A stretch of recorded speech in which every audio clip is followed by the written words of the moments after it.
It's three guys who combined to play 15 seasons in the National Football League trenches. Well, two guys.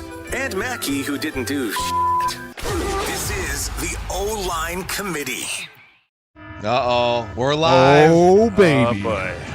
We're live, which either means one of two things. Either it's Thursday, where we are live, scheduled now on Thursdays for Dumb Football Questions, or, pardon my French, some shit happened, and we're going to react to it in the National Football League. All right? Yeah, real bad.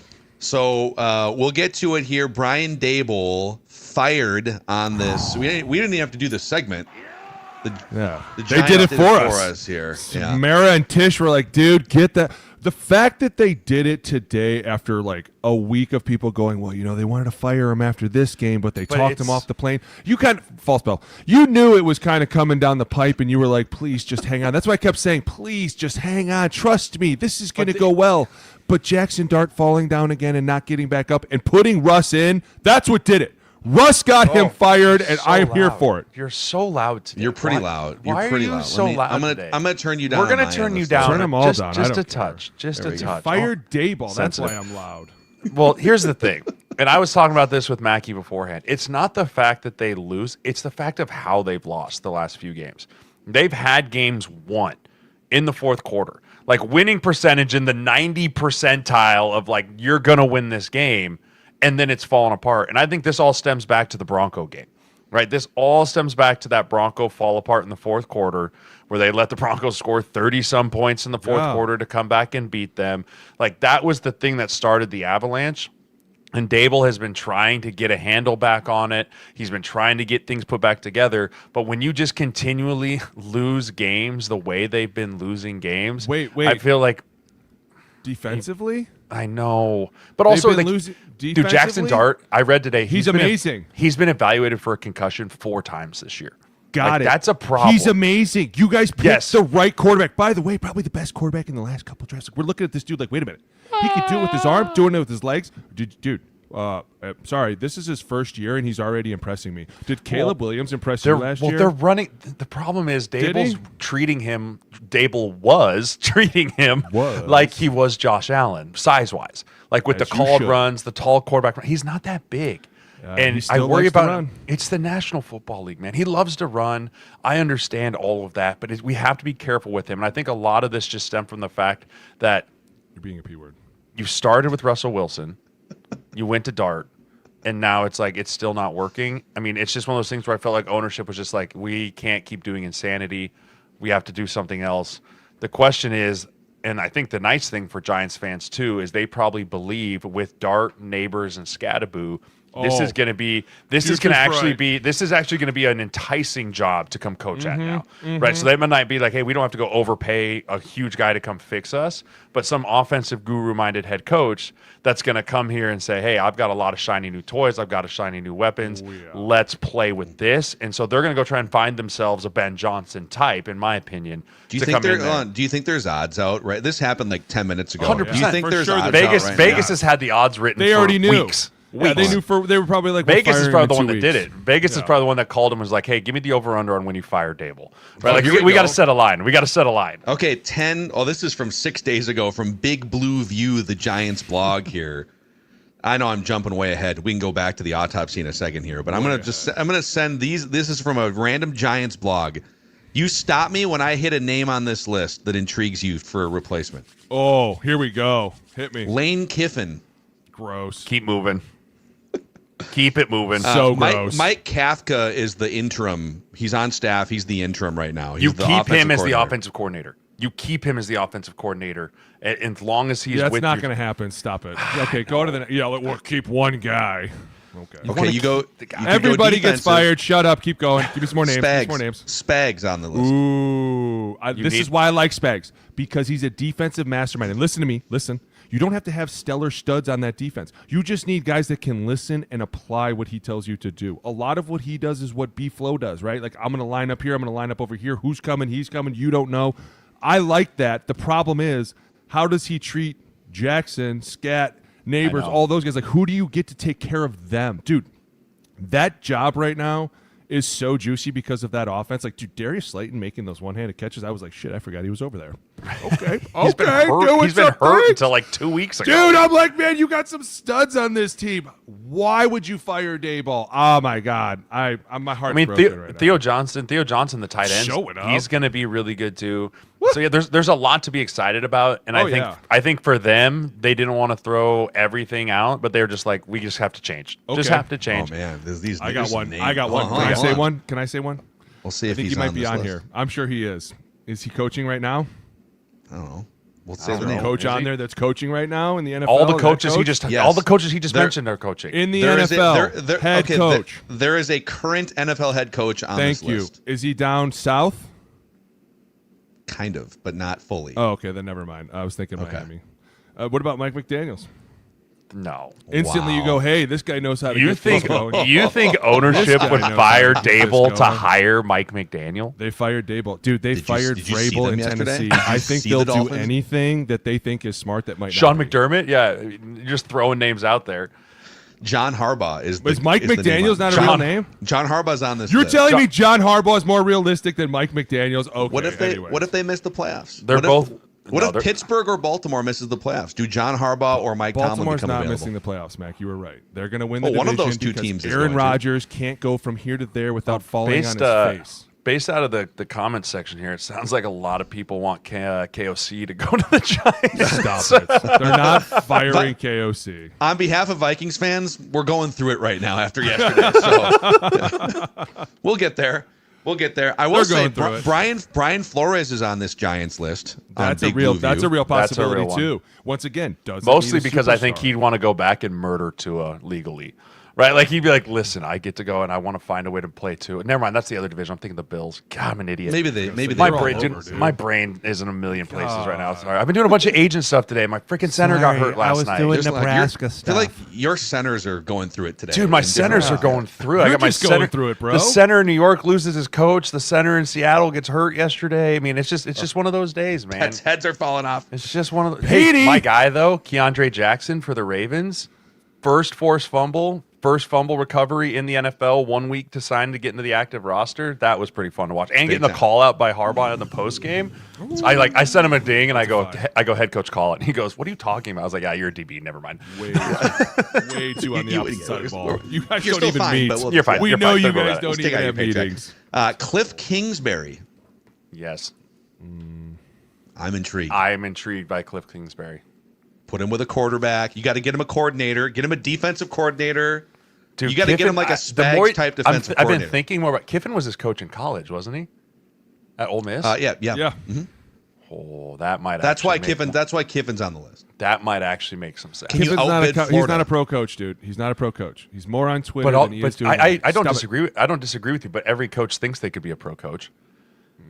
And if you're the No, they Mara don't. family, No, they don't. family, and you want to sell seats and you want to put butts in the seat, that's a pretty exciting hire. Dude, no college coach wants to go to the NFL. You lose all control. You have zero control. You have that much control. Who goes, I got a cush here, and I'm driving a Lambo, and I barely have to go to meetings, and I tweet all day, to, what did you just say? Who brought this idiot to the party?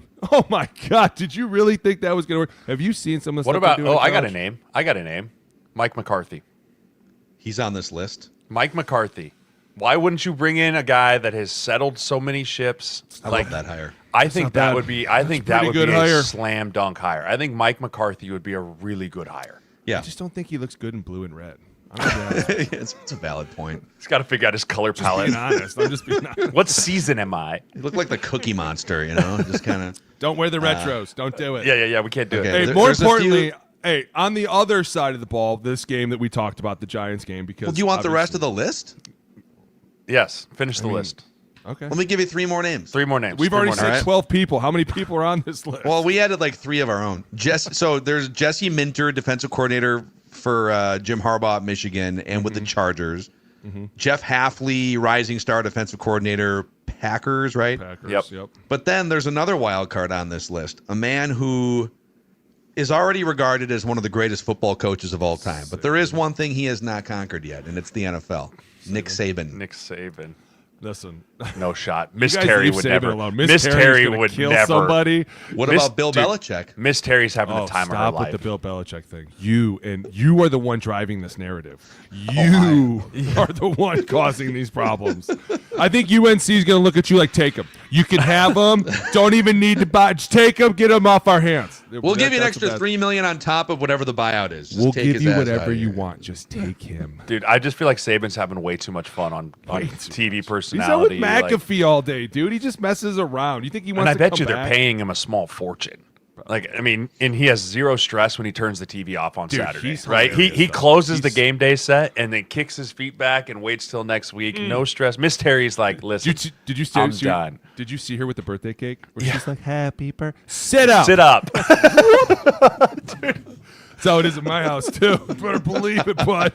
Dude, I was joking with my wife. I go, at one point in time, Saban was the scariest man in college football, and Bill was the scariest man in the NFL, and both of them are totally whipped by their chicks. One of them just happens to be 26, right? Like it's just like the respect factor for Miss Terry is through the roof. The one with Bill, you're like, ooh, it's a little different, Bill. Bill, but you okay. taking that from her? My God, dude.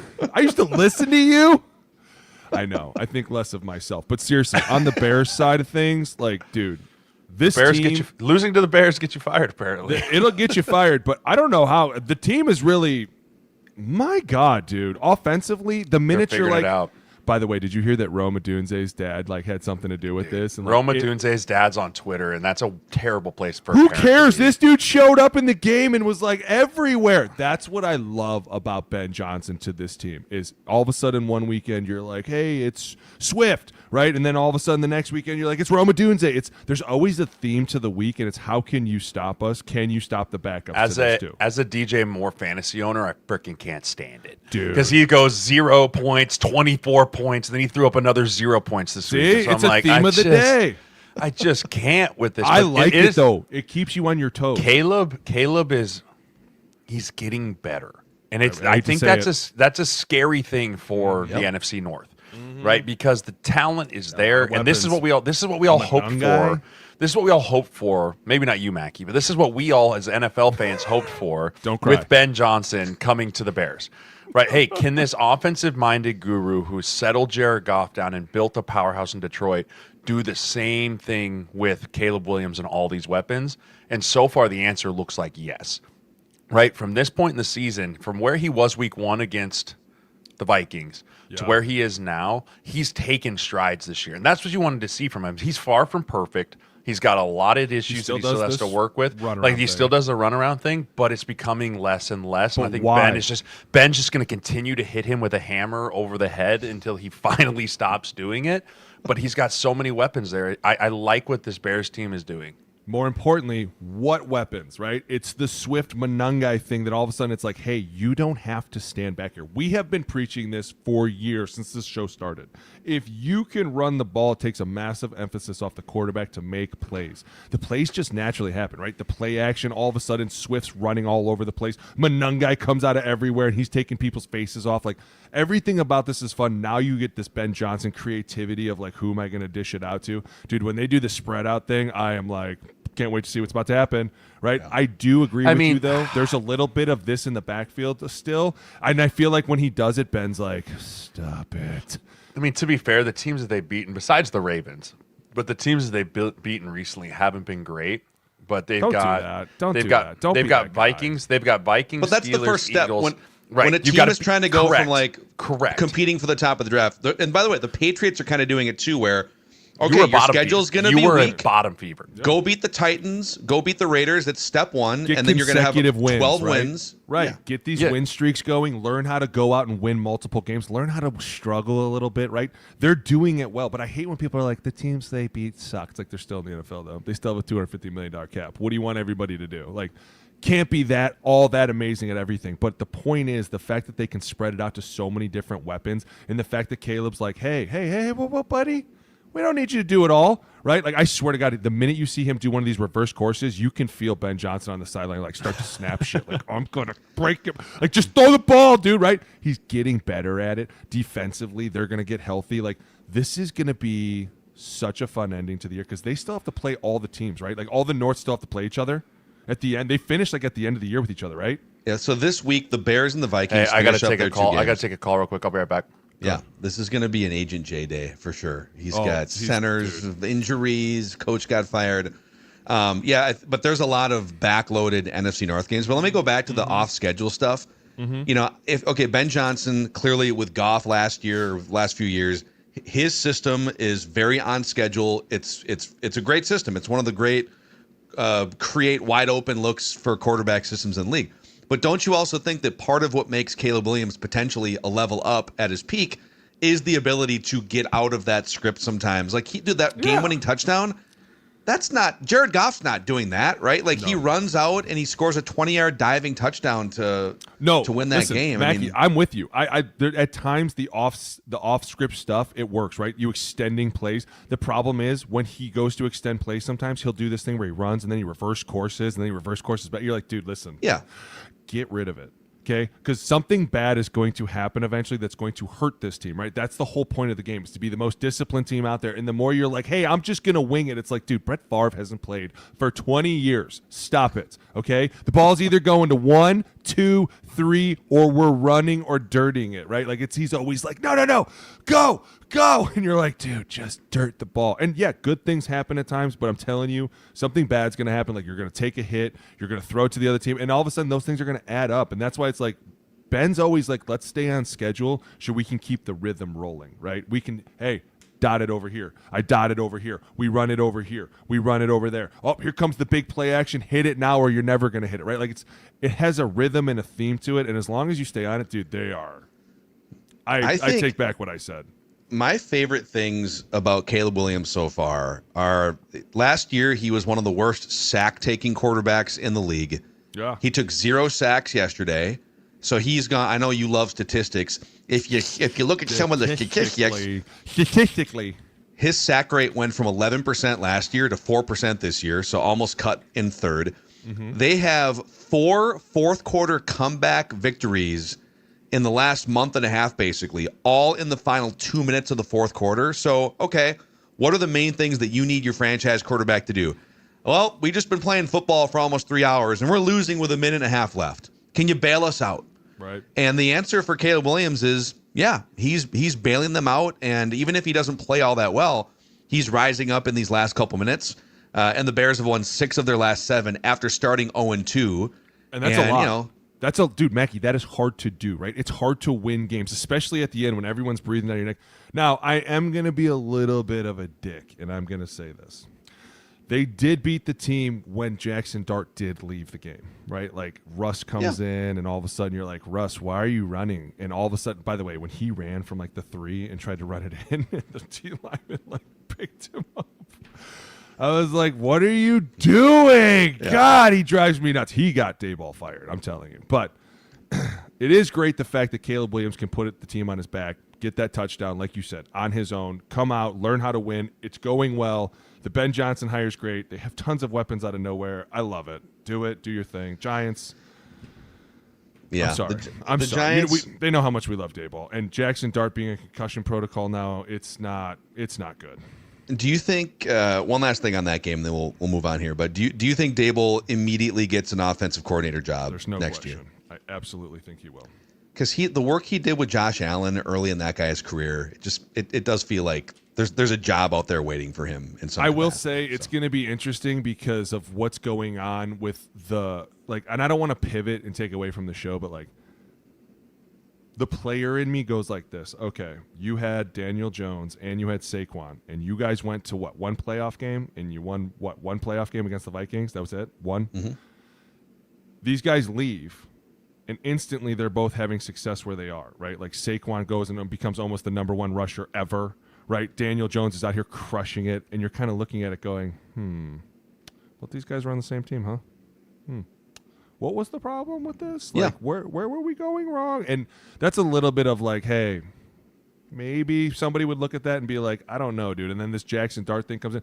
I think it's a mixture of a lot of things. Like the personnel's never really been what it's been like when I was obviously playing. I mean, the Giants were obviously dominant when I was playing, and then they've just kind of fallen off since then. And a lot of it falls on the fact that it's so hard to find quarterbacks these days. And if you can't find a franchise quarterback right now, you're in trouble. You're going to rely on a defense for some weeks. You're going to rely on skill players that maybe you're not normally relying on, right? And we love Brian, and we hope nothing but the best for him. He'll be an offensive. We already talked that was about my it. question. He's going to be an OC soon. Don't worry. Hey, new mic. So I think there's plenty more meat on that bone, but I want to throw a new mic out here. By the way, if you're new, there's 600 people impromptu live stream here hanging out with us. When do Click I that get control? Subscribe button. Never, actually. You never have the power. Click the subscribe button and the like button if you enjoy the O-Line Committee podcast here 3 days a week during the season. And we're live on Thursdays now every week at 12:15 Central Time. So, all right, new mic. And it's the Patriots, and I need to apologize for being wrong about something. So I'm going to do the right thing here, and I'm going to apologize for something I said that was wrong about the Patriots a few weeks ago. Like, this is I told you 11 wins. It's going to be 12. No, it's going to be probably 13. Alex, actually, if you look at the schedule. Yeah. So they're currently 8-2 after another, and the Bucks are banged up. So, but that's a nice road win for the Patriots. Trevion Henderson, welcome to the NFL, man. $147 and the wherewithal to look at his sideline as he's running in. Should I go in?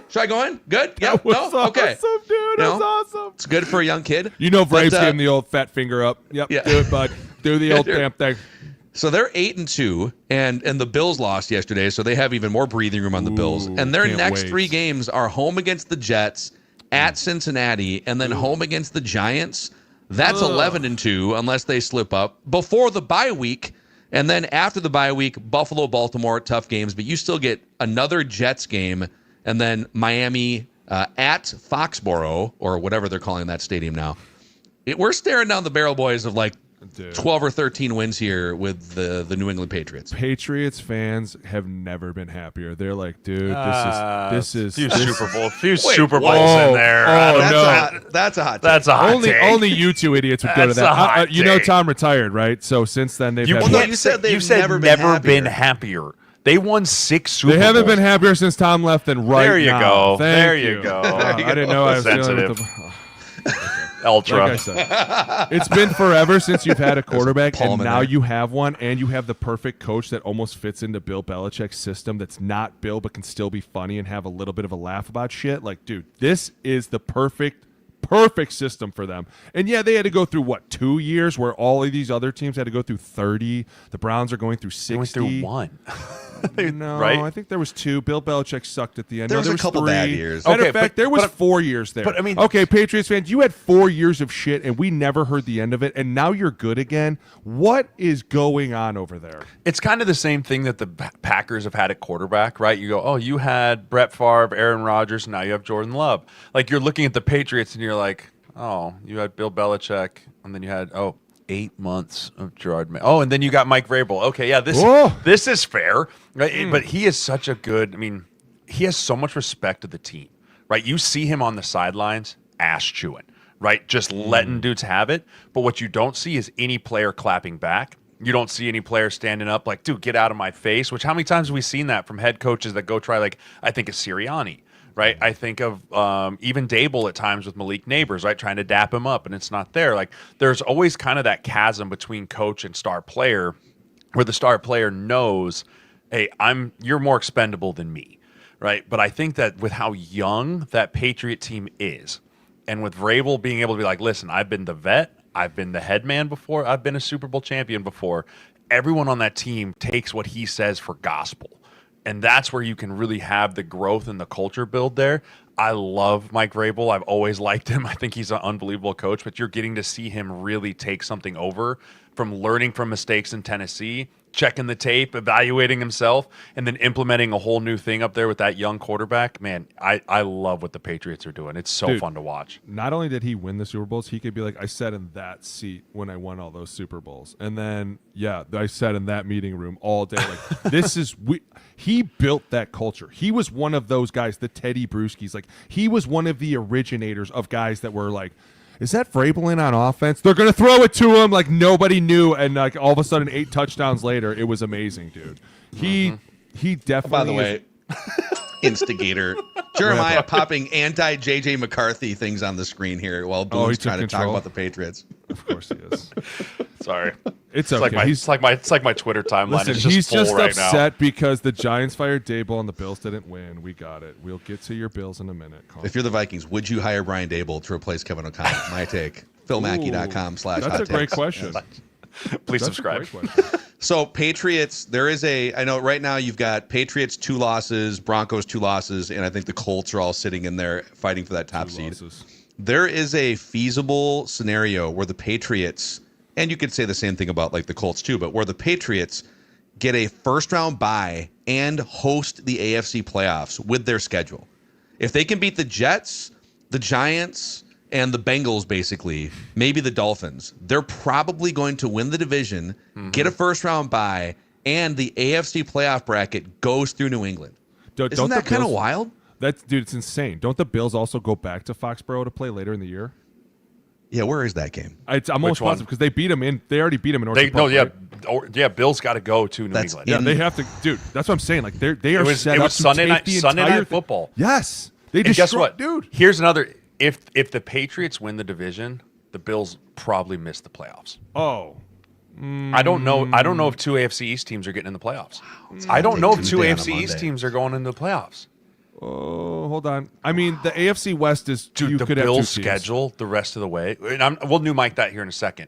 But I agree with you, Booney. I think that the Patriots have a legitimate chance to lock down the 2 seed in the AFC. Oh, for sure. The 2 seed. The 1 seed, Jay. The 1 seed. I still think the Colts lock down the 1 seed. They've got a what? They still have a 1-game lead. They have to play the Chiefs, dude. They have such a harder schedule coming up. They're tied with the Patriots. Both teams are tied right now. Yeah, but the Patriots are going to play the Jets and the Bengals. The schedule's the difference. Yeah, exactly. So here's the thing: the Colts. Oh my God! In 2 weeks, the Colts get a bye, and then in 2 weeks, Colts at Arrowhead. Woo! That's a noon game right now on CBS. Can we flex the hell out of that? It's at least getting flexed to the afternoon. At minimum, it'll be at least.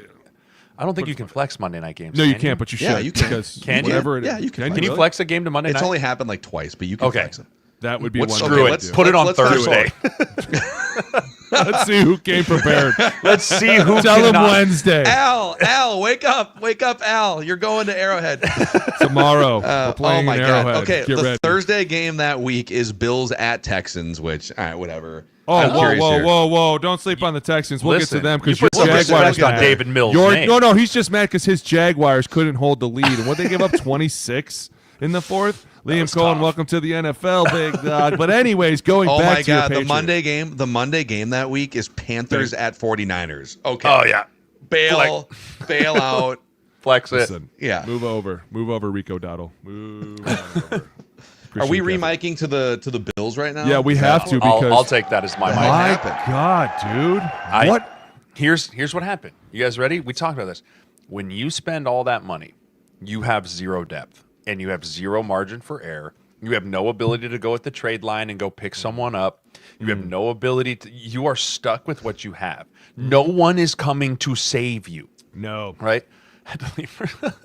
Hey, man, congrats on the sex. Right? Like, it's hunting season for me, so I might as well have a chastity belt on. Right? So as you go forward here, right? If you're the Bills and you're moving forward. I love that guy. You have no hope. No, you have no hope. You're screwed because you can't stop the rush either. You're terrible. You're praying to God that you don't have any more injuries down the stretch. That's it, right? You're praying to God that, hey, I hope I don't have any more injuries, and if I do, Lord help me, fix it, Jesus, is all you can say. It's right? over, dude. And so I am very concerned for them because when they're at their 100% capacity, one of the scariest teams in the NFL, no doubt about it. But at this point in the year, who's at 100% capacity? Who at this point in late November is going, yeah, everyone are healthy, perfect. But at least when you build depth and you build roster depth with like talent that you bring in, that's like a 4-year player, not really a starter, but he's going to get you out of a few games. Dude, the drop off in talent when the guys have to come in, when Ed Oliver goes out, when Milano goes off, it's brutal to watch. It's brutal to watch.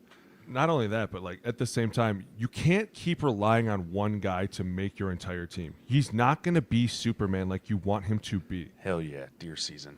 Oh, it's I'm daytime. I'm the man. Play says, yeah, it could have been in the deer stand yesterday instead of watching that abomination of a kid. Dude, the sneak that went for like 30 yards, but then he fumbled. You were like, what is going on right now? James Cook fumbles the ball. Like, that's where I go, listen, Jay, I agree with you a little bit. Defensively, they're built to rush the passer. Why? Because they think they're going to have these massive leads. And you're going to be doing this thing. And you overlook the easiest point of football. If they can rush the ball and you can't stop them, this game is not even starting. It's not even going to begin. And that's my problem with this team. And that's why, to me, they're out.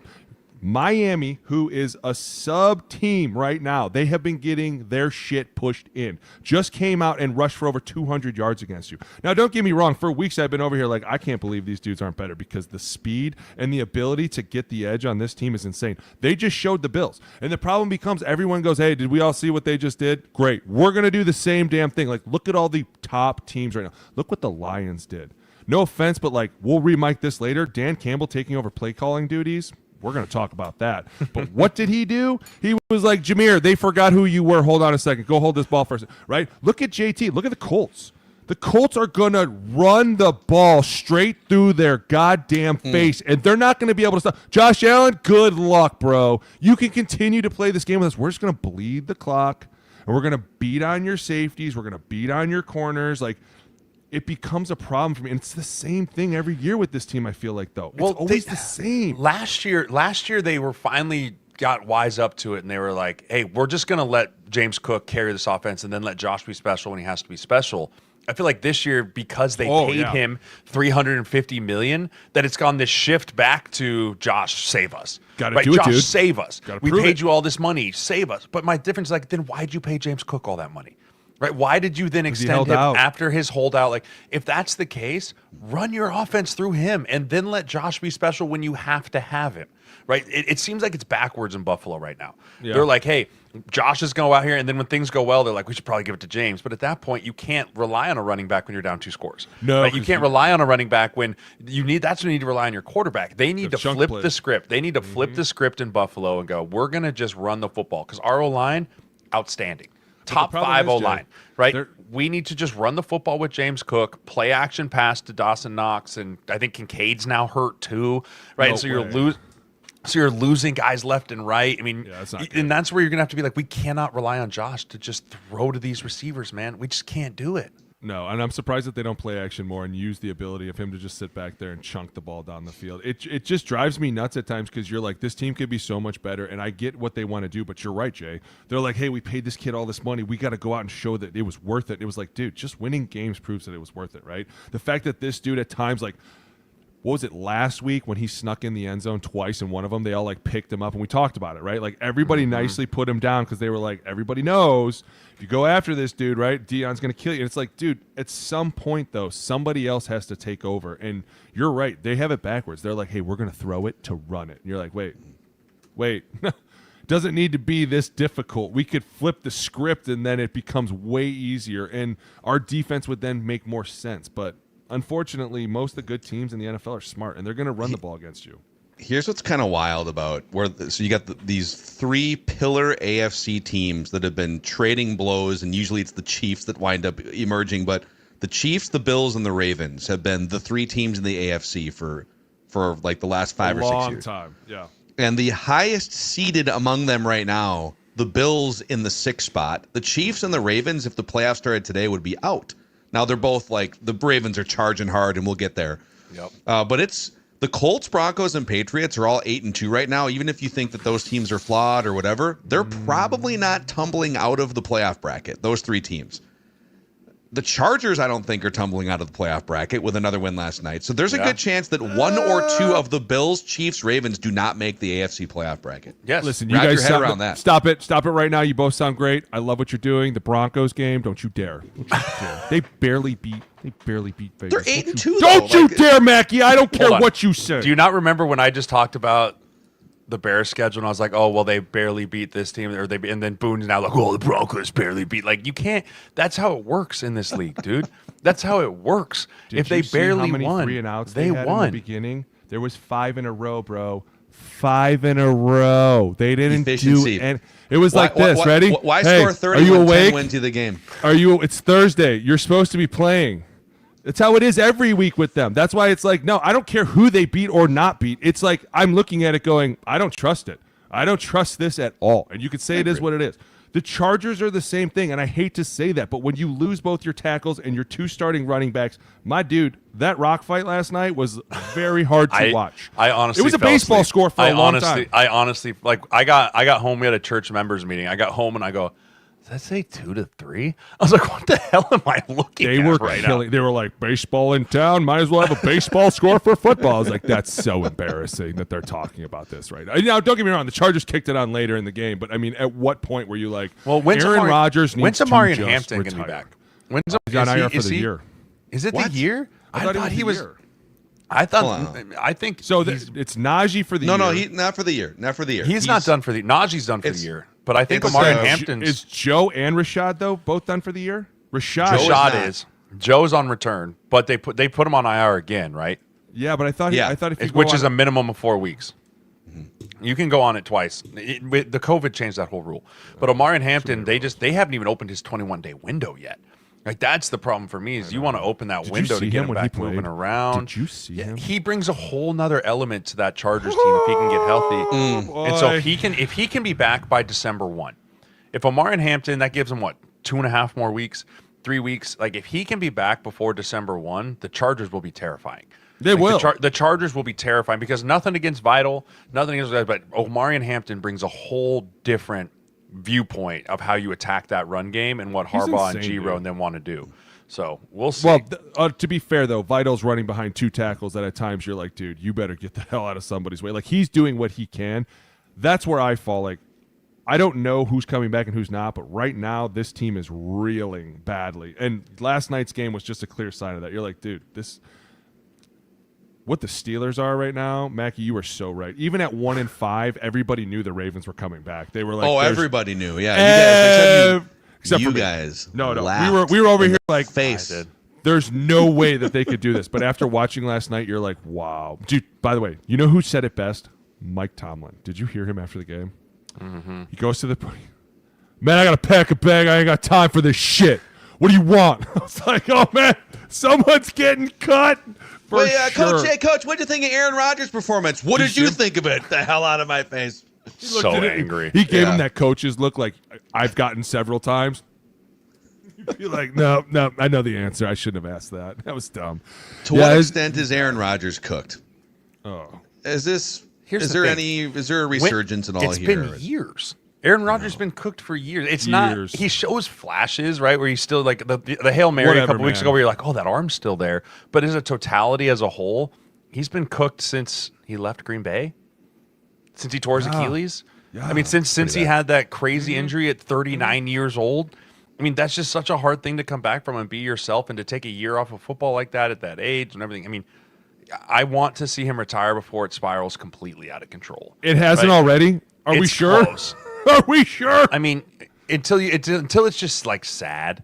Like at this point, it's just like Jay, it's getting close. It's getting close. It's getting close. And so, I mean, I think that after this year, he's just got to be like him berating and staring at his teammates. Because I feel like whenever I watch him, it's like everything is someone else's fault except couldn't possibly be his fault. To be fair, that interception did go off the hands of the receiver. And it was funny that one because was bad. I think Collinsworth was like, well, that's why he's throwing it to his left tackle right there. And I was like, that's a great point. I'd be upset, too, if my leading receiver was 400 pounds. I'd look at everybody on the outside like, what, is LeCron Treadwell out here? What's going on? What is this? At this point, unfortunately for the Steelers, the fact that the Ravens are back to 4-5 and the Steelers are 5-4, it kind of felt for a while like, ooh, that Week 18 game might be for the division. The Steelers might not. I mean, the Steelers might not be the team in position. Were they 5-1 or 4-1? 4-2, 5-2. 5-2. Was it 5-2? They were 4-2. No, then they lost. They've kind of gone every other week because they had a big win. Wasn't last week their big win over the Colts? Yeah, the Colts. So they were 4-2. To get it to 5-3 and then barely. So, hey, real quick here, shout out new partner alert here on O-line committee. Underdog is on board at O-line committee. And right now, I got the Underdog app open here for tonight because we have Monday Night Football, and it's very easy. You select higher or lower on, for instance, Saquon Barkley, 76.5 rush yards. I don't know. He got it going there a couple weeks ago or whenever that was last week. 76.5 rushing yards. Used to be a no-brainer higher for Saquon. Depends on what you're feeling for tonight's game against the Packers. But just pick whatever your favorite players, whatever you think they're going to do, higher or lower on stats like rushing yards, receptions, touchdowns, etc. Get your picks right on Underdog. You can win up to 5,000 times your cash. Download the app today and sign up with the code OLINE to score $100 in bonus entries when you play your first $5. That's promo code OLINE on the Underdog app. Make picks, win money. Must be 18 plus, 19 plus in Bama and Nebraska, 19 plus in Colorado for some games, 21 plus in Arizona, Massachusetts, Virginia, and present in a state where Underdog Fantasy operates. Terms apply. See assets.underdogfantasy.com/web/play and get terms for details. Offer not valid in Maryland, Michigan, New Jersey, New York, Ohio, and Pennsylvania. Concerned with your play? Call 1-800-GAMBLER or visit www.ncpgambling.org. In New York, call the 24/7 Hope line at 1-877-8-HOPE-NY or text HOPE-NY at 467-369. All right, Football. boys. Dude, that was a hell of us. You can go ahead and keep that read. That's all you, buddy. Can't play in California, Minnesota. Speed that up, maybe. But pumped to have Underdog on. So, okay, new mic. Someone else throw a new mic. Oh, here we go. Let's Here we go. remake Listen, this. he can do it here, right? They can kick ass over here. They can kick ass over there. The Colts and what Jonathan Taylor are doing right now. Bills, I hope you're paying attention. You better watch out because this is you, directly correlated with you. Amazing. I love it. The Sauce Gardner trade almost got that interception. Dude, he is, you. By the way, did he say something like, it's my first win of the year? So I was like, oh my God, we completely forget that they're coming from shitty teams, like terrible teams. And now all of a sudden you're like, hey, you want the Lombardi? It's right here. He was literally on his phone like, guys, we can go to Cabo. We can go to Puerto Rico. And now he's like, first round of playoffs. I don't know who's coming. I'm here for it. I love it. Bye week, Dude. Bye week for the first round. It's awesome. But you know what I love the most? Daniel Jones smiles. There's just blood everywhere. And you're like, this is it. Yes. This is the face of what football should fucking be. Right? Running down. By the way, chunk play after chunk play after chunk play. I'll hand it off to JT. Chunk play. Touchdown. You're like, dude, where's Tyler Warren? Boom! All of a sudden he hits somebody. I'm like, God, I love it. God. The thing that's crazy, too, is they can hurt you in so many different ways, like you said. I mean, Michael Pittman didn't have a great game. It was Alec Pierce's turn. Right? It's like, oh, yeah, you want to take away Pittman? Cool. Alec Pierce. Okay, you want to take Alec Pierce? Okay, Tyler Warren. They just have so many weapons. And Shane Steichen's done such a great job of understanding the ball runs through 28. Right? Everything on this offense runs through 28 to open up the rest. And that is really fun when a coach and a team are in complete congruency with that and they understand what's going on. I mean, Jonathan Taylor, I had him on fantasy this week. 53 points to start the fantasy football day is a hell of a way to start the day. Right? That's not a bad way to like fired. I got done with church and I pulled up. I was like, oh, I think I'm gonna win this week. Right? Like it's just a fantastic. But he is Jeremiah. So do you ever sneak a peek in the pew? You ever sneak a peek in the pew? Yeah, he does. Yeah, all of a sudden you hear a little like, I get a little. I kept getting alerts that like Jonathan Taylor scored a touchdown. Jonathan Taylor scored a touchdown. I was like, whoa, this is going to be going on over in London. Jesus. But yeah, I mean, I don't know. I still there's enough question marks with Daniel Jones early in that game where you're like, man, which way are you going to go here, right? But the way he was able to pull himself out and he was able to get himself back, like that shows the maturity where he's going. Where we've saw when he was with the late end there of the Giants, when that thing started happening, it just was toilet, right? It was just compounding problems. And so early in that game, everyone's going, uh-oh, he has a hangover from the Steelers, right? Frog Daniel Jones is back. But the way he was able to just keep fighting, rally it, get the team around him, and get back to it, it shows the maturity of him, and it shows that, again, why this team loves him. That team is obsessed with him. You can just tell the way they celebrate with him and they pick up with him. He has been such a fun quarterback to watch this year, but he has to clean things up because as you play better talent, you get deeper, you can't afford those slow starts and those mistakes early. Right. Jonathan Taylor is having every bit the year that Saquon Barkley had last year, isn't he? How many touchdowns does he have? Like 19? 15 rushing. And then how many receiving He's does he got have? more than And some 2 teams more have receiving. altogether. How many touchdowns did the Jets have altogether? I'm not even kidding you. Well, they did have those. They had that giant. They had that start. They started the year with like 5. Not 5. Then they probably had By the 0 way, for can we just avoid? Can we weeks. just avoid talking about that Bears Jets game or that Browns Jets game? That was just please. atrocious. We don't want to. Nobody's talking about it. Told you the Jets were going to conquer that in our picks. That's right. Self-suck. Self-suck. So bad. Real quick on your rushing touchdowns. So Jonathan Taylor has 17. 15 rushing on his own. Yeah. 15 rushing. I've got the team rushing touchdowns here. Do it. Only one other team has 15 rushing touchdowns, and it's the Bills. Every other team has 13 or fewer as an entire team. That's crazy. That is It's Crazy. Yeah, dude. it's pretty wild. And his little ability, dance. dude, number one, the O-line's playing insane, right? And the fact that he can get through any little space and the fact that he can stop and then like side cut and go, you're like, okay, there's no stopping this guy. This just further reiterates what I said last week. When you were losing to the Steelers, you should have just been like, guys, we're going to do a hard reset and we're just going to hand it off for 30 times, okay? It might go left, it might go right. Everybody dies. Everybody dies. Like, you just hard reset it. That game just showed you that you can do that. Because on the other side, you talk about the Falcons, like, dude, obviously Drake London's still doing what he's doing. Bijan Robinson's still doing what he's doing. It's not like the Colts were just out there like, oh, this is our game, this is our game, this is our game. They were fighting the whole time. And that's why I'm like, this just reiterates more so that you can still win, yes, a tough game by running the ball effectively. And this team right here, you should be afraid of them. This is the number one team, other than one other team in the NFC. This is my number one AFC team. Just because when you put up consistently, when you're running back and score multiple touchdowns in a year, you're like, okay, we don't even need the quarterback to do anything. Technically, we could have a receiver take this handoff. That's how stupid this offense is. You should feel stupid. Yeah, I mean, I planted the flag weeks ago, and I still think that it flies, that the Colts are the team to beat in the AFC. Time will tell. Next Sunday at noon, we'll find out as the Colts take on the Kansas City Chiefs.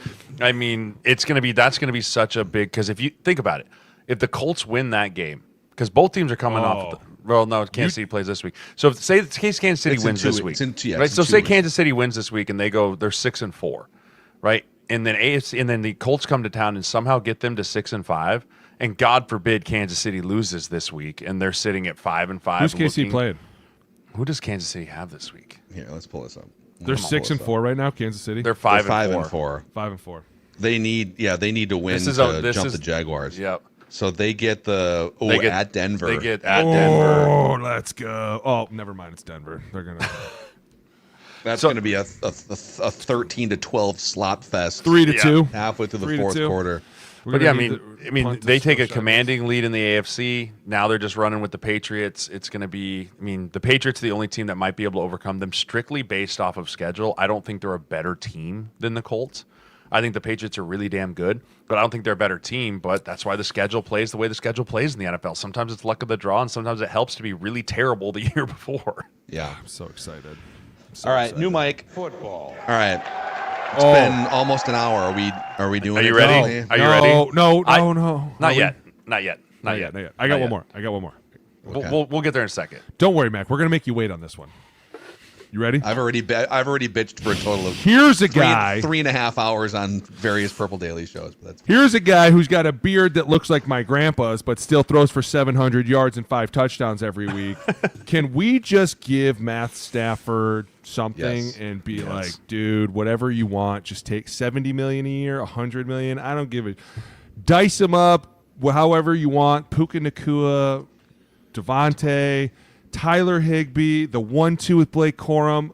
What is going on right now, dude? They're dangerous. They're healthy.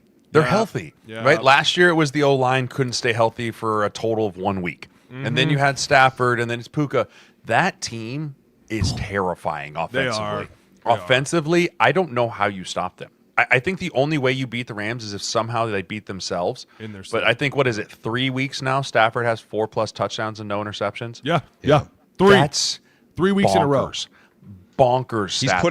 He's putting a Hall of Fame stamp on this thing. Also, congratulations to Matthew Stafford for finally, for the first time in his career, getting back to I think the first time in his career 500 as a starting quarterback. You see that? It only took him 5 years after his Detroit career ended to dig out from the 16 games below 500 hole. Yeah, that's how amazing he's been out there. But to be fair, he's played 231 games, insane number of games, right? Still can dice, dude. He threads that ball like you couldn't if you tried as hard as you wanted. And then he's throwing it to guys like Puka, who now all of a sudden I can slip through. I don't need to run through you. I can just somehow maneuver my way through here. Devontae Adams, who has the surest hands I've ever seen in my life, other than D Hop. Dude, everything about this is so fun. But the most amazing thing is he finally has that run game back. The Rams, when they had Todd Gurley, they went to the Super Bowl. They were unstoppable. I played them twice a year, and I remember going, God, this is insane, right? They have that in the 1-2 punch now. They're able to go back there and go, hey, you're down, you go get rest. You could bring the other one in, right? It's this constant rollover of players. And you're right, the O-line's playing insane. Defensively, they're up. Dude, Sean McVay is probably looking at this like, I am the greatest. We'll know if they're going to be legitimate Super Bowl champions or at least NFC champions this week against Seattle. This week, they play Seattle. And Seattle's hot.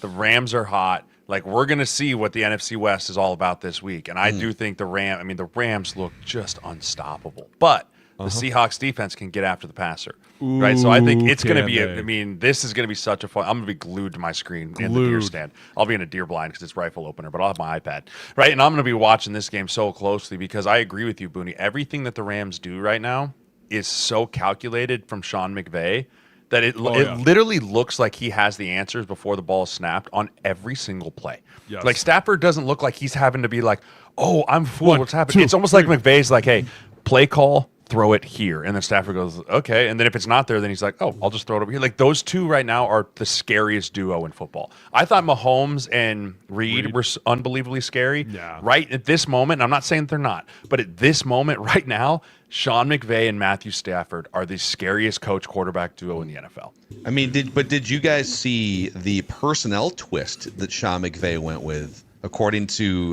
the stat sheets? Not only did they play 4 tight ends on offense, at least 22 snaps, they ran 13 personnel on 3/4 of their offensive snaps in that game. That's how they scored all their touchdowns, right? That's how you go. That's psycho. Dude, that's what Giro used to do. He'd go out in a 22 and you'd have to play your base. Right? Give me base. Those aren't the pass rushers. Those aren't your nickel who can cover guys, right? They're going to run the ball. My question was, because halfway through the game, they started talking about that. They were like, what do you know? Another tight end. And it was like, the fact that they have all these tight ends out there, you have to wonder, how did that affect the defense? The D coordinator was like, guys, I know they're just throwing it. Do we put nickel out there? Because the problem is, the minute you put nickel, what do? We check it to a run. Right? And when we see the bases out there, we're like, hey, we're going with the pass. Why? Because nobody's going to worry about blocking fatty right here. We just don't want them to put out their big edge rushers. Four different tight ends caught a pass for the Rams. Is Aaron Donald still in shape? Do we think Aaron Donald's still in shape? Do we think that someone is looking at him going, week 12? 13? You want a couple tune-up games before the playoffs, or do you like? I honestly think it's more likely than unlikely. I think it's more likely that if they can get to week 12, 13, and they're going to try and lock up the number 1 seed in the NFC, and the road to the Super Bowl goes through LA, Sean McVay is going to pick up the phone and go, Aaron, I'm only going to need you for about 25 snaps a game, right? 3rd down is all I want you to do. You don't have to eat double teams. I don't need you in there raking havoc on 1st down. I need you to take the quarterback to the ground on 3rd down. Can you do it? And here's, I don't know, $20 million. Dude, Dylan Reeder in the comments says, just saw a video of him working out this week. He is in shape. It's not about being in shape. It's weight. What is he weighing? Because a guy like that probably tried to just be like, I don't need to be 290 anymore or whatever he played at. And shame on all of you. Did you not think that the most fit person in the world would stay fit? That's Did not you think staying that Aaron in Donald shape. was going to get I'm not fat, saying though? he's obviously still in shape, but do you think he's still got the size and the mass to play 3 technique in the NFL? Dude, You forget, Jay, and everyone doesn't know this. He was not very big. I know. He was not big. You looked at him, you were like, what are you, 250? But he was so strong. What? I saw him pick guards up regularly. I was like, coaches were like, don't let him do this to you. I was like, you know what? You fucking jump in front of him, then tell me not to let him pick you up. Don't tell me what to do. It was terrible. It's terrifying. So still terrifying. on the flip side, you brought him up. I mean, let's lump the Seahawks in here with this conversation. They also took care of business against Kyler Murray, Jacoby Brissett. Doesn't matter who's out here. The ball becomes ours. I turned on the it was 28-0. I go, does that say the first? What's going on? Dude, I missed the first 10 minutes of that game, and I blinked, and I was like, holy crap, what is going on? They took over. They had, I mean, part of it was game flow, but offensively for the Seahawks, Sam Darnold only had to throw 12 passes, and of course they were highly effective. He did have one interception, but they ran the ball 46 times for just under 200 yards, which is exactly what you do, right? Like if you have a lead against an inferior team, lean on them. You're at home. A lead. They were destroying them after the first because their defensive pass rush was murdering them. That's what we just said, right? Like, all right, we think that the Rams are good. We're going to find out just how good because the defense had this game over after the first quarter. Brissett 2 weeks in a row. Is anyone going to block these guys? Anyone going to block DeMarcus Lawrence? He's just running through here, grabbing the ball and scoring for he had more points than like both teams by the end of the first. I was like, this is insanely fun. But then you turn around and you're like, okay, did you see they used Shaheed for a reverse? And as soon as he got the ball, he was gone. I was like, where'd he go? This becomes really fun. This is why the trade deadline is so fun because you go into the year and you go, okay, all right, we're doing really well. We could probably add a piece or two. What's the most important thing? Let's add some speed to our offense on the outside. That way we can just test them out a little bit more, to spread them out a little bit more. That way we can run the ball a little bit more, right? Like this helps everybody. They went out and stomped. And surprisingly, the Cardinals do really well up there. Because when I played for the Cardinals. They fought back. I mean, the Cardinals could have tanked easily, but Jacoby Brissett and then like Trey McBride is disgusting. Right? But I mean, the Seahawks are scary, dangerous. I know they just lost my guy, Jalen Sundell, who was really coming into his own, was a big piece of that mid zone, that athletic center that can get up and do things. And so they're going to have to adjust with that because he's going to be out for a few weeks. But, you know, it's just one of those things where you just look at them and go, what are they missing, right? Because that's what you start doing this time of year. You look at Super Bowl contenders and you go, what's going to keep them from getting there? Well, the thing that people would circle is, Sam Darnold turning into a pumpkin. Sure about Sam Darnold? But here's the thing. You have to be because like he's only played in one playoff game, and it was a dud last year. But Lamar Jackson's played in 10, and he's been a dud in most. And we still are like, well, he'll figure it out at some point. Fired? Well, no, my point is, why doesn't Sam Darnold get to have a bad first playoff game without us saying, well, see, the real Sam Darnold showed his colors? Or what if this is the real Sam Darnold that was supposed to emerge 6 years ago, but he got caught in Jets But it's purgatory? also the real Sam Darnold. You said it. Lamar Jackson's been in 10 playoff games. That means that he's taken his team to the playoffs a lot, which means they're really good. Bro, you only been here once and it was jagged. What do we're all like, I get why people are looking at eventually at some point halfway through the season, you have to be like, all right, I'm buying enough in this stock because it's playing a lot better than it has been before. It has enough pieces around it, but I'm saying this. Losing your center is very scary for me because I know the importance of a center and I know that everyone calls things differently. And sometimes when I hear a different voice and I'm looking away, I'm like, who said that? Who are you? You're not the guy that's been here before. You're going into a really tough game. Jared Verse. Like you're looking at some really and the nice thing is Olutami, I think Tom is saying it right. Like he started a lot of games for them last year, right? He's going to be able to go in there. It's not like there's a brand new starter coming in there, so that will be good to help them with. But yeah, going against a Rams defense that's pass rush is crazy, and have been doing it a lot this year because Matt's been lighting it up. The Seahawks, I think it's going to be really interesting here because I think this may be one of those kind of like Tampa Bay games where it could become a bit of a shootout. Right, I think this game has the potential. I think both defenses are really good, but if both these quarterbacks start going, okay, tit for tat, match for match, and go for it, I mean, I can see this. This is either going to be the lowest scoring, like 13-17, or it's going to be like 38-31. Oh, it's going to be 42-45. It's going to be. I think this has the ability to be just an absolutely crazy score fest with both these offenses, with Smith and Jigba and Devontae Adams. Like this game is going to be super fun to watch just from an entertainment standpoint. Yeah. It's going to be, this is going to be wild. Sometimes the teams out west, because they get that second window when maybe people are like, all right, I watched the first 3 hours, they can get lost. But right now, to me, the Rams are the favorite in the NFC to get to the Super Bowl. And all due respect to the Eagles, we'll see what happens tonight.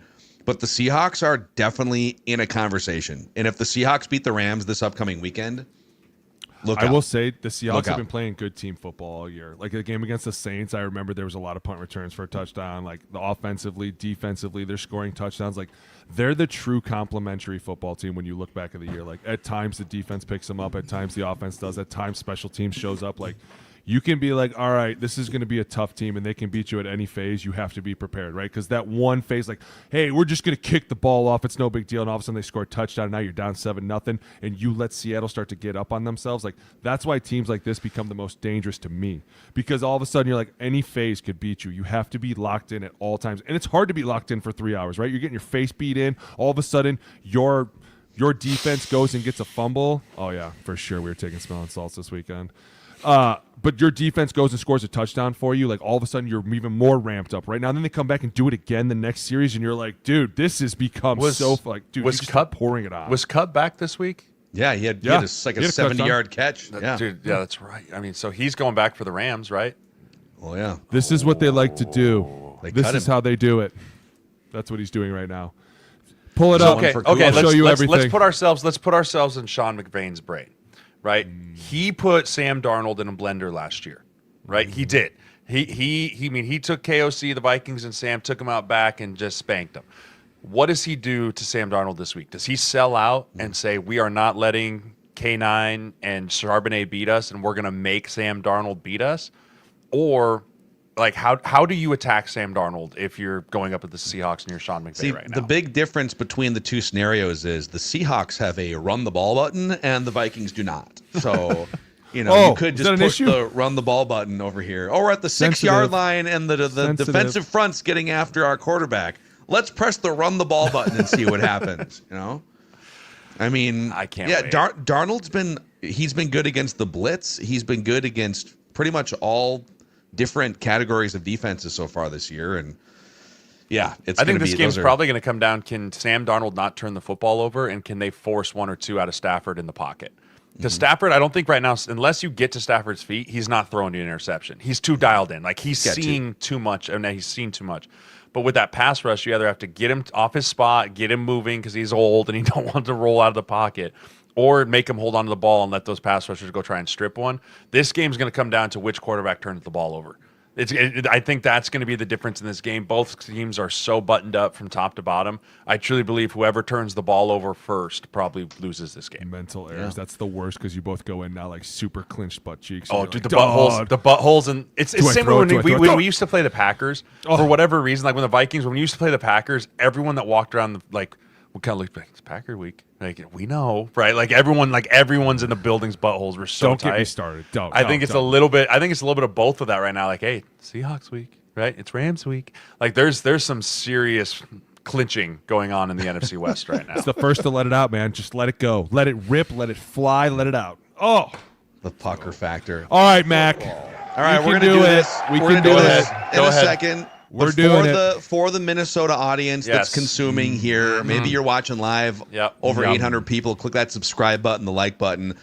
Mystic Lake is a great spot, Jay, for game days. It's a fantastic. Spot. I mean, it's a fantastic spot for game days. They have a great game day experience from kickoff to the final whistle all season long. Mystic Lake has giveaways and fan experiences that bring the energy of the stadium right to you. If you plan on going to the Vikings game, you can hop on a $15 round trip shuttle to US Bank Stadium. No parking, no hassles, just smooth right to the game. Or if you don't want to go to the game and you just want to sit there and drink your sorrows away, you can just hang out at Mystic Lake. You can hang out at the Hop House where the game is always on and the specials are always flowing. They've got great food, great drink specials. And then when the game's over, if you've had one too many drinks or you want to go play and hit the tables, you can relax and recharge in one of the luxurious hotel suites. It's perfect for tuning into a great game day or an unforgettable getaway. So whether you're a diehard fan or you just love the thrill of the game, they've got something for everyone at Mystic Lake. Every day is game day. For the thrill, for the food, for the fun. It's time to play. Visit mysticlake.com. Also, we're pumped on the O-line committee to team up with Menards this football season. Menards is your one-stop shop for everything for your car, and that includes FVP Brake Cleaner. So FVP's chlorinated brake cleaner, football. That's right, instantly removes oil grease, brake fluid, dust, and grime. The powerful solvent quickly cleans brake parts and CV joint assemblies. It dries quickly with no residue. So FVP non-chlorinated brake parts cleaner, 10% VOC removes debris quickly with no left behind residue. And then FVP 15-ounce non-chlorinated brake parts cleaner, 45% VOC, quickly dissolves and flushes away brake fluid, oil, grease, and contaminants. So head to Menards, stock up on FVP brake cleaner because performance matters on the road and beyond. Football. All right, Mackey, Mac. start us off. How do you want to start us? About? Let's go. How do you want to talk about the dead body? Okay. First of all, I apologize for nothing. So continue. Well, that's the thing. So I think there's a temptation here, and I see people wanting Jay to do a victory lap. No. If you want to do the week-to-week quarterback roller coaster thing, to me, there's always going to be a JJ McCarthy conversation for the first 30 games of his career because it's going to take a while, right? And there's going to be some great stuff. There's going to be some bad stuff, and we can keep having that conversation. I want to throw a question at you guys because you guys actually played in the NFL for 16 combined years. I'm just an idiot with a microphone. But if I were, and I know you're going to say, ha ha, Phil, a tiger can't change his stripes. We told you at the beginning of the year.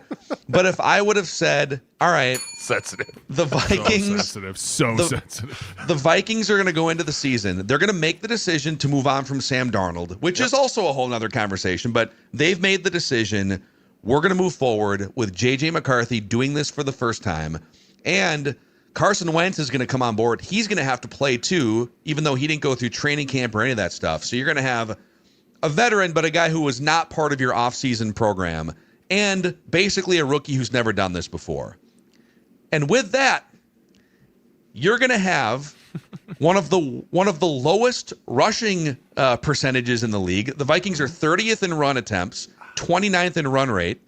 The Vikings on third and short and fourth and short.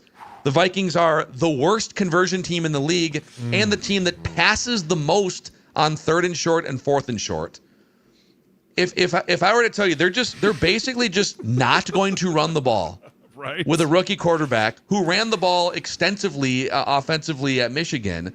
They had, yesterday in a game where they led at halftime and were within one score into the fourth quarter, 48 called pass plays and 13 called run plays, including third and shorts. You have 3rd and 1 at midfield where you decided what we could do is just use Jordan Mason or Aaron Jones who are rolling to lean forward for a couple yards. No, let's hit the 40-yard bomb button. Justin Jefferson also had one of his least engaged, weirdest games of the year. I don't know what was wrong with him, man. Super he was weird. Sick or something. Something was off. But something feels off behind the scenes, just kind of watching and gleaning. And also, I get that you love your system if you're Kevin O'Connell, and you've built a nice little culture here. But it is it's so extreme what he's doing, not running the football. It's like he's calling plays for Sam Darnold or for Kirk Cousins, like a more veteran quarterback. It's kind of sabotaging to me. I don't get it. It's the tale of two games. You have the openers and your scripted plays, and then you have the rest of the game. In the openers, he's looked really good, right? JJ, and we talked about this on the show. The openers are the stuff you practice all week long, right? From a Wednesday to Saturday morning, all you do is talk about the script and the openers and the plays you want to get to and the plays that you know are going to work off tape. Great. But then what happens when the in-game adjustments start? That's when quarterbacks and coaches separate themselves from the pack. The ones that can go on the sideline, pull up the tablet and go, okay, see this? This is what they're doing. Draw it up. This is what we're getting to, right? Boom, boom. Okay, can player take application from sideline and then apply it on field in real time? And this is where last week, like I said, I'm not crowning him. I'm not killing him every week. That just doesn't make any sense to do. This is what's going to happen with a young quarterback. That's really hard to do in the NFL. College, it's pretty easy, right? Especially coming from a school that did nothing but run over everyone in their last season. I mean, weren't tested one time. Just ran over everybody. And so now you're coming to the National Football League and you're going, this is different. I'm going to have to learn how to do this. And so there's going to be bumps in the road, but I completely agree with you, Mac. KOC is not helping him. He's not putting him in positions to succeed. Right? If you have a young quarterback who is truly his first time playing in this system at an extended rate, don't have him throw the ball 42 times. Like that just doesn't make any sense. Hand the ball to Jordan Mason. Hand the ball up in screen passes, draws, something to get this thing going. I just really don't understand. I think once you get to that second part of the game, KOC seems to forget I have JJ McCarthy and just goes back into, I know I can call something that's going to make this work. And when the two aren't working together, it's almost like he's committed to the pass so much, he refuses to go back to the run. And to that point, like, so knowing who you're working with, in 5 years, it would be, if he's a fully formed quarterback and he can handle everything, he's still drinking out of a fire hose right now, I would think, having played as a starter in his 5th ever game, not a lot of practice the last year and a half. But like one example was toward the end of the game, he's rolling out to the right. I think it was a 3rd down or a 4th down, and it was 3rd down because he's rolling out to his right, and he kind of throws the ball away on 3rd down, this is the end of the first half. And the clock stops, and they have to punt the ball back to Baltimore, who has enough time to go back down for a field goal to make it a 10-9 game at halftime. And Kevin O'Connell kind of poked at McCarthy in the post-game press conference and said, that's one of those situations where you have to eat that sack to keep the clock running, or they have to burn a timeout. It's like, okay, yeah, like if it's Justin Herbert and he's been in the league for 7 years, I want him thinking about the game theory aspect of it in that spot. If my quarterback's making his 5th ever start, is it a realistic expectation for me to be like, in addition to diagnosing everything from the huddle to the defensive front, everything, when you're running for your life, you have to think about the game theory aspect of take the sack versus throw the ball away? Yeah. Or is that something that a 5th time ever starting quarterback in the NFL should like intuitively know? No, you would need you're asking you would need at least 50 games underneath you to be able to comprehend what's going on. But not even that, Boone. You need a lot of starting experience in college. Yeah. He didn't have a lot of starting experience in college. You need a lot of playing time in general. That's part of like the argument when you were talking about Bo Nix, JJ McCarthy. It was like, well, one's played like 150 college games, right? And the other one's played like 14. And so just reps in general in live games are how you become better at the controlling the clock and game theory. But when you're trying to teach both of NFL concepts, NFL, and it's just too much to put on a young kid's shoulders. They're just not ready for it, and then it puts them in positions to fail. Right, and that's what I'm talking about with KOC is he's not putting JJ McCarthy in positions to succeed, and then you're turning the ball over. The 4th quarter looked like he couldn't. I mean, he just looked like his accuracy just got worse and worse as the game went on. Guys are open and he's airmailing it or he's putting it in the dirt. Like, I don't know if it's because he's getting rattled and 9 went back in his cage and JJ McCarthy came back out for the 4th quarter. But it's just one of those things where you just have to start figuring out, how do I work with this guy better? And again, it's his 4th start. So KOC then has to go back and look at it too and go, how do I work with this guy better in game so that we can make the proper adjustments on the sideline? And again, young quarterback riding the roller coaster. Let's not crown and kill every single week. No, and you can tell he's young because he keeps throwing across his body. He's constantly throwing across his body, and it's like, dude, enough with it. It's because he scored a touchdown with Hawk last week. Doesn't matter, like, that was cool. I remember the greatest quarterback, Brett Favre, was like, you should never throw across your body. Now, he did it here against the Vikings, against the Saints, and I remember the minute he threw that, I go, he even said not to do that. Bad he only idea. did it in like the highest leverage moment of his career. Bad idea. But at the same time, I agree with you guys. I love his determination. I love the fact that he has this alter ego, like finally a quarterback that I could talk to and relate with and have a good time with. Like, that's what I'm here for. At the same time, why did you trade for Jordan Mason if you're not going to use him? Why are we paying Aaron Jones if we're not going to give him? But listen, I get it. You're hurt. If you're hurt, stay on the sidelines. If you're not, get the fuck out there. Do something, but stop telling me you're hurt, right? I agree 100%, and I am the first to tell you that you shouldn't be throwing the ball more than 20 times with this dude because he's too young. You were winning in that game against the Ravens, and you should have ran the ball strictly to drain the clock. And when the fans are like, oh, boo this, you're like, hey, we have a lead against one of the best quarterbacks in the NFL. We need to continue this lead. What else does the run game help us with? The play action, right? It opens up bigger windows. Now, all of a sudden, these linebackers are stepping up instead of dropping back, and I don't have to pinpoint it. And I'll say this. Y'all can say what you want. Justin Jefferson had his hands on that touchdown, And there was definitely a PI in that end zone. Don't you dare tell me there wasn't. And I am not one to ever sit back and be like, there's PI. But, dude, JJ got decleated on that one. And it was like, are we not going to call anything? That dude wasn't even clearly going for the football. Like, at some point, I agree, and I'm like, hey, KOC, you're going to run yourself out of this damn city. And you're going to do it quickly because this poor kid is likable, right? He's super excitable. He's out there with the face paint, and you're like, sometimes it probably gets in his eyes. That's why the ball goes left instead of right. Like, I get it. How Coach, do I I'm sorry. The Coach, I got can't my left see. eye on that. Hold on. Yeah. Oh, there it is. At the same time, you have this O-line up front. Go with them, right? Like, even they're driving me a little nuts. Like, simple twists are getting home, and all of a sudden you're like, dude, this kid's too young to be taking these hits, right? Hand the ball off. Pitch the ball. Use the field. Use the tag block. Use these big tackles that are athletic. You're not going to have them forever. At some point, you have to break things if you want to win things, right? And sitting back there and playing passive and throwing the ball 50 times a game against a Ravens team that's basically trying to figure themselves out, right? By the way, you want to talk about a scary 13 personnel? I was just thinking about that. Oh, once again. Charlie Kohler, Mark Andrews, Isaiah Likely. How do we play you, right? How do we play you? Oh, by the way, you want to play your nickel? We're just going to hand it off to this big dude back here. Derrick Henry also pretty much is a tight end, so right? It's like 14 personnel. Dude, it's the same thing, and I agree. I'm kind of annoyed because that game was in hand, and it was like, hey, let's just not do anything stupid. Pass. Yeah. So pass. on the third, like there was the the fourth. You're like, don't do anything stupid. The one one of the interceptions was 3rd and 1. The Vikings had kind of run the ball, if I remember right, chunking their way from the 25 to the 50, and so now it's 3rd and 1 from the 50-yard line.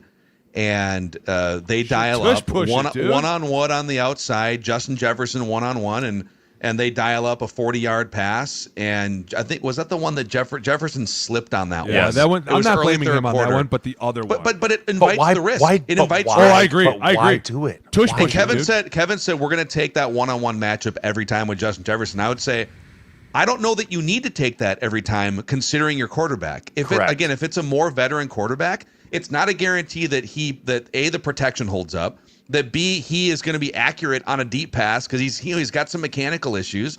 So that's not. Here's the thing on the short yardage stuff. This is wild to me. The Vikings passed the ball more than any other team in the league on 3rd or 4th down and 2 or less. That's crazy. And if it was working, I would say, oh wow, they're just like innovating we're zigging while the league is zagging, right? On those passing plays, 3rd and 4th and short, the Vikings convert 21% of the time. When they run the ball in those same spots, it's 71% conversion. So unless you've got some data that tells me that, no, you don't get it.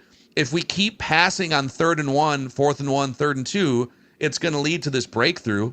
I mean, I haven't seen it. It's been 2 or 3 years, and they continue to be one of the worst, if not the worst, short yardage teams in the league. And if they were running the ball into a brick wall every time, I'd say, all right, whatever, I guess you're bad at running the ball in those spots. 71% conversion rate when they run the ball. They just choose not to. I bet it's wild. If your conversion rate is 71% on 3rd down, I guarantee you that's first in the league. Like third and short. That's what I'm saying. You're probably first in the league. Yeah, dude, it should be, right? That's where you want it to be. It's 1 yard. Like, I remember coaches looking at us like, guys, it's 1 yard. If we can't get 1 yard right now, what are we doing, right? And you make something so simple, so difficult. And I feel like that's what's so annoying about this is because it's like, listen, I know you want to make this kid a superstar. And I'm sure some of it is also like, hey, we have to make JJ happy, right? JJ's not going to be happy if we're losing or if the other team has the ball when he should have the ball, right? Like, at some point, we have to think about the greater good of the team. And moving the chains is one more way to survive, right? Hey, we're going to slowly beat on this team. We don't need to keep chunking it down the field. We have a young kid back here. Let's slow the tempo down. Let's slow the pace down. Let's keep it in his world, right? The minute you start throwing on 3rd and 1, I mean, Jay would have told you, I would have been throwing my helmet at people. Like, that's the thing is the O-line at one point is going to have to go talk to KOC, go talk You're going to have Cooper, to explain this shit to me and go, hey, I'm not getting it. Do you not trust us? Like, Will Fries is going to go, why did you pay me $90 million? Right, Christian Darrisaw is going to look around like they're just going to eventually have to have a conversation. Why did you draft me first round? To Jordan Mason point, so it was like a 6th rounder for Jordan Mason, but they got him to help solve the short yardage problems from last year. When the Vikings give the ball to Jordan Mason on 3rd or 4th and 2 or less, so short yardage, they convert 62% of the time. And I know that you're thinking beyond the 2 yards. You're thinking, oh, they're going to expect us to run. Therefore, let's hit them over the top. No, they expect you to pass.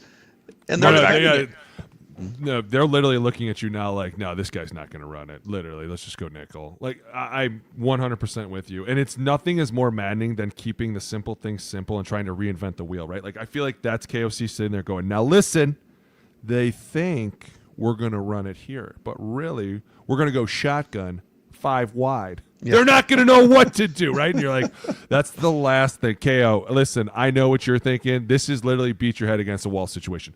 3rd and 1, 4th and 1 is who's got a bigger dick. We're going to find out right now. That's the one where the head coach on this, he's literally staring down the line of the ball, and he's got his hands on his knees. He's bent over, and he's like, I'm going to find out what my boys are made of, right?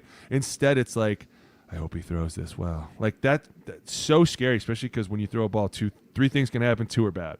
Right, and the old school coaches would have told you that, like, hey, listen, man, trust your O-line, build confidence with them. It builds confidence with your quarterback.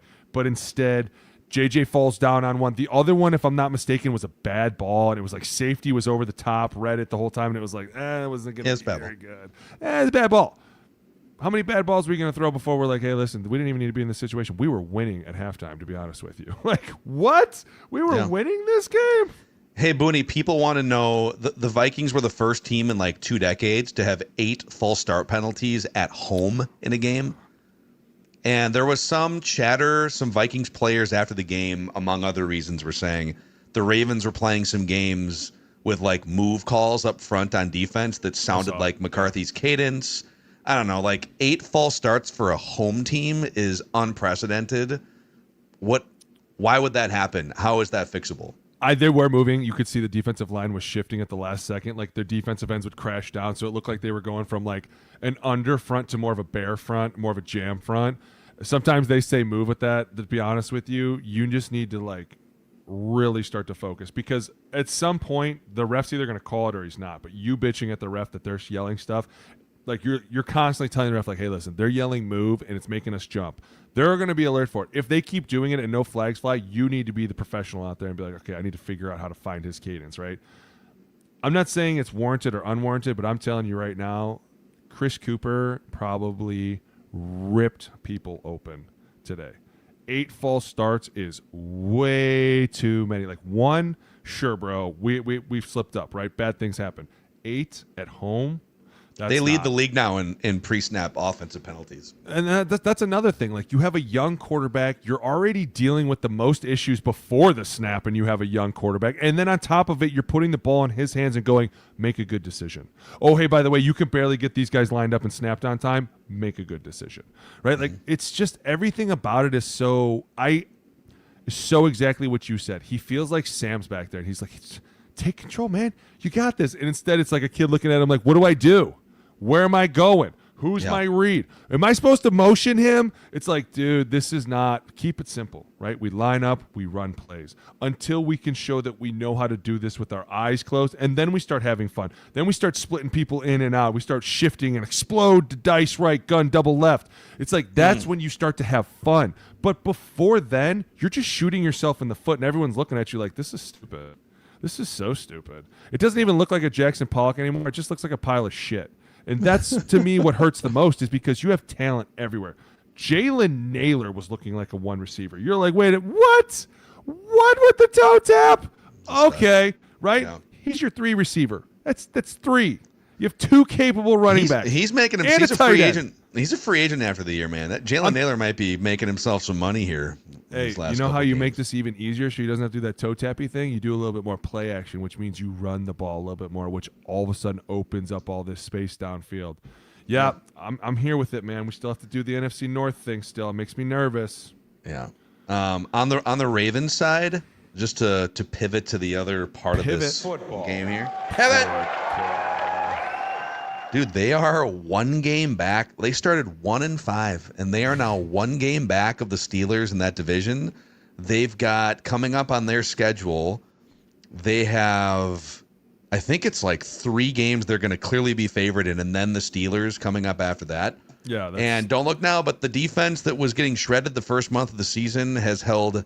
I think the last 4 opponents, they're averaging giving up like 16 points a game or something. So their defense is kind of back too.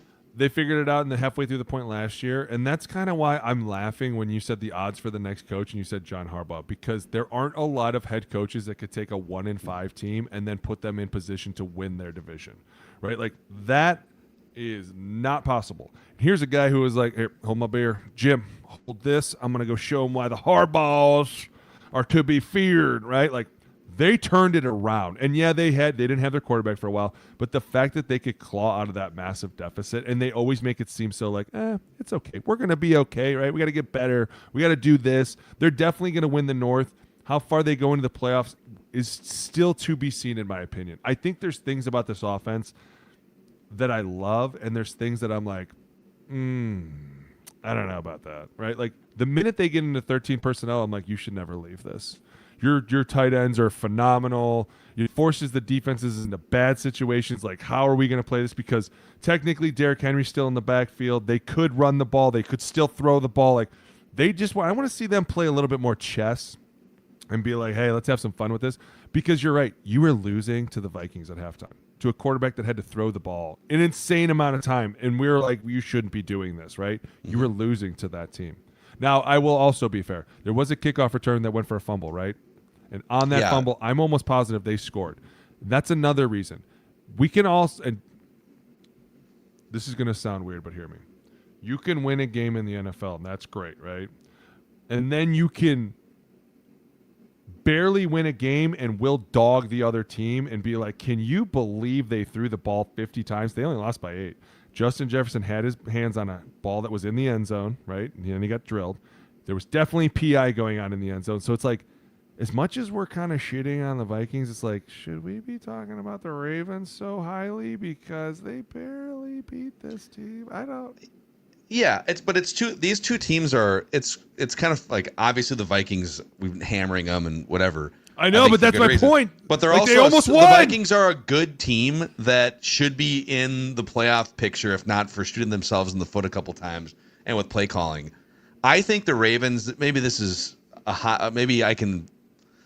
I'll give you like the tepid version of this take, and then I might bring some hot take Tuesday ammo tomorrow. Go Heat. Give me Heat. I think this could be great for the Ravens, starting 1-5, having to refocus. Lamar Jackson misses some time. They're going to be in this sort of under the radar underdog mode while the Chiefs are still talked about, while all the other teams we've mentioned at the top of the bracket, the Patriots are the new kid in town. The Bills are still going to maybe be there. The Colts, the Broncos, and Baltimore snuck in. Oh, they're like a 10-win team that, I don't know, they started 1-5. The same thing happened with the Rams last year. The Rams started like 1-5, I think it was. Oh, they're just kind of this. Yeah, they're not. People just kind of underestimated them all year. But it's a team that has championship pedigree from 2021. I just feel like if the Ravens get in, they're going to sneak up. That's my. Jay, we were talking about how the Ravens should stay in 13 personnel constantly and just force their hands, right? 100%. Now hear me, Jay, we go down these rabbit holes, and you've been down rabbit holes. You've been in the locker room rabbit holes with me. You've been down. If there's a guy that loves rabbit holes, it's Jeremiah. If there's a guy that's seen me naked and heard me go crazy, it's Jeremiah. Okay? So now listen. As much as we just shit all over the Vikings, right? And how could they throw it? We all agree. Justin Jefferson had his hands on a football that was in the end zone. There was also PI in the end zone, okay? There was also a kickoff return that was fumbled that they scored a touchdown on. Hear me. Shout out to Jackson. They only won by 8. So I'm starting to feel a lot like the Steelers last week, where I'm like, you had 6 turnovers and you won by 1 touchdown. Boy, I'm not feeling really confident because we just bagged this whole Vikings team for the last 30 minutes about what are you doing? And they almost won. Almost won. That's where I'm looking at this going, who are we really picking on? Are we picking more on the Ravens because you barely beat this Vikings team that threw the ball 45 times and still had a lead at halftime? Or are we kicking the Vikings around because you should have ran the ball more and won that game for sure? It's similar. It's similar to the Colts Steelers game, but just kind of in reverse, where the Vikings defense is still very good. Oh yeah, right. Like the Vikings defense is still very good, just like Pittsburgh's defense can still be very good when they play all together. There we go. Right? But I think the biggest thing here is the X factor is Lamar Jackson. Right? Like you give Lamar Jackson chances to get healthy, he's going to continue to make plays, he's going to continue to go down that route. And so fumbling the kickoff return that leads to a touchdown, extra possession for Lamar Jackson. 2 interceptions by JJ McCarthy, extra possessions for Lamar Jackson. Right? So if you have a quarterback like Lamar and your defense and special teams can give you 1 to 3 extra possessions, yeah, you'll probably win by a touchdown. Right. And so I think that's where the Ravens are right now, is that defensively they have to go, hey, we're a little bit struggling on offense. We're still trying to figure out how to exist in this world now where we've been like not really as dominant as we have been. They're going to just continue to rely on their defense to give Lamar Jackson extra possessions. And if that's the case and you have an MVP caliber quarterback who's won it multiple times, that's the recipe for winning games when you're struggling. Right, it's the exact recipe. And so I think that as long as this Ravens defense, and again, that's a big if because they're not going to be playing rookie JJ McCarthy every single week. Right. Like they got some other big road tests coming up down the stretch. If they can't create turnovers, they're going to really struggle to win. Just like watching that game yesterday, watching that game yesterday, that's what I came away with the Ravens game. Is as much as people want to focus on the Vikings, I came away going, if the Ravens can't turn the football over on defense, I think they're going to struggle to consistently put points up on the board. Yeah, that's exactly what it is. The next few weeks, so they've got it back to 4-5 now, and then they get the next 3 weeks. They get the Browns, the Jets, and the Bengals, which they'll be favored then to get to 7-5 if they take care of business. Then it's the first Steelers game. And so there's a chance they might be in first place over the Steelers for that game in a month from now. Don't sleep on the Steelers, though, because Mike Tomlin looks mad as piss. He's about to be like, boys, everybody's getting cut before I quit. he would look great in blue, I think. Oh, he'd look great in anything. I'd take Mike Tomlin anywhere. He'd look good in purple, too. You better watch yourself, Steelers Mac. Should never. You better watch yourself, Mac. KOC's going to run himself right into... That is a classic grass is never greener front office of Pittsburgh. They've had 3 coaches since the 60s, for God's sakes. Since this league started. They're doing it right. Crazy. Football. I feel like there's at least a couple more Mike shout-outs that we should expand upon for a few minutes before we say goodbye here. The Lions took care of business against the Commanders. The Texans kind of kept their season and playoff hopes alive with a Davis Mills. The defensive touchdown at the end, too. The crazy comeback against the Jags. So shout out to the Lions and the Texans yesterday for sure. Dude, the Lions, this totally went under the radar, and we talked about it a little bit earlier. Dan Campbell out of nowhere was like, I'm taking back play calling duties. And all of a sudden, you just saw an offense that was like, foot in ass, here it goes. Like, you saw him over there like, run it now. Like, okay, man, we running this bad boy. Love it. I want to know why, though. Why are you so mad at J-Mo? Like, I feel like you have the ultimate say in everything. So the minute that J-Mo called something, you could have just muted him and been like, he said 32. Flip 32. It's like, why did we have to Walks over to the headset, right? Cuts the cord. Well, no, every year, you see the coaches, right? They have their thumb on something. That is to turn them on and off so that people can hear them. Because at times they want to have a normal conversation, and coordinators are like, hey, shut the fuck up. I'm trying to talk to the receivers coach, right? So they'll shut it off. What's to stop him from going, click? No, he meant 5. No, 5. Run 5. Yep, click back on. Here we go. J-Mo, shut up. Like, I don't get why that had to be noted that he took it back over. I'm here for it because Jahmyr Gibbs looked like he was like back in what he was doing, and the offense was just steamrolling people. But at some point, it's like, dude, things were going pretty well. I don't get why this had to be addressed. I don't know. I'm just wondering if they're adapting to life without Ben Johnson, man. It's tough. It's tough to lose a guy like that. And so they're still trying to figure it out. The nice piece is that team is crazy talented. So talented. I mean, across the board, you're just like, yeah, man, 14, that works. Yep. Oh, Jahmyr Gibbs, 0. Yep, that works too. Oh, Laporta's figuring, like, Laporta has come on so strong in the last 4 weeks. He kind of didn't exist for the first few weeks of the year. Everyone's like, oh, what's going on? And then all of a sudden they're like, oh, yeah, he's still here too. Let's get him the football. I mean, dude, they can beat you in so many different ways. So many ways. It's crazy. And the way, again, hats off to Dan Campbell. And then we talked about last week, the Vikings put a blueprint out. Hey, how do you beat Jared Goff? You get him off his spot. You put pressure up the middle. They tried. And not failed. If he can run the ball. And as long as you can run the football, and again, that's just good coaching. That's just good coaching to be able to go, hey, last week we were naked in front of the zombies, boys. We had nothing, right? We had nothing. They stripped us down to nothing. And then to be able to go in during the week and go, correction period, that will not happen to us again. And then to go out and then execute like that, really good job by that coaching staff to be able to do that. That's really hard to do in a weeks-long period, but you have a lot of veterans on that team. Yeah, and I can't say I'm surprised either. I mean, what Dan can probably do in a week is insane. And maybe that was just his way of saying, like, I'm sick of this nonsense. What happened last week won't happen again. I'm in charge now. You better believe those dudes got cussed out of the film. We broke the film down. Like, we talked about it. It was one of the things that was like, oh, this is not good, right? Yeah. Now you come out and you reset the tempo. At one point, I felt bad for Washington's defense. Like, I was like, they can't stop. Bobby Wagner's like walking back to the huddle, like head down. It was like, man, I had never seen Bobby like that ever in my life. And I played Bobby when he was young. And to see him like look like that, not good. And they're another one. If they can keep elevating, it's exciting to see where they can go. Jack Campbell's making a real run, dude. He's starting to turn it on a little bit. And that's the one thing that's, dude, that defense needs to step up because that's their like Achilles heel every year at the end of the season. Well, their DBs are all hurt. Listen, enough with the DBs being hurt. Good, tougher It's what DBs. it is. The DBs aren't tough, besides my guy, Keandre Jackson. All right, I think other than that, he's super tough. Shout out. That's toughest fine. guy in the league. That's right. All right, dudes. Wow. So, yeah, thank you guys for hanging out with us live on the O-Line Committee YouTube channel. If you haven't already, click that subscribe button and the like button on this video and spread the word about the O-Line Committee to your football-loving friends. Like a dog put to sleep. Wow. Wow. By its owner, by the way. That's what happened. Ooh, shots fired. Bus thrower. That's a bus thrower, fine. For sure. Right now, if you ask Kevin O'Connell right now, hey, you can pull a organizational mulligan right now, and you can have Sam Darnold for $35 million. Yes. Oh, he's taking 10. Yes. He's taking Sam. Yes. Dude, he wants to throw the ball. Sam's coming back. I want to throw the ball. Yes. The answer is yes, Probably Mackie. a topic for a.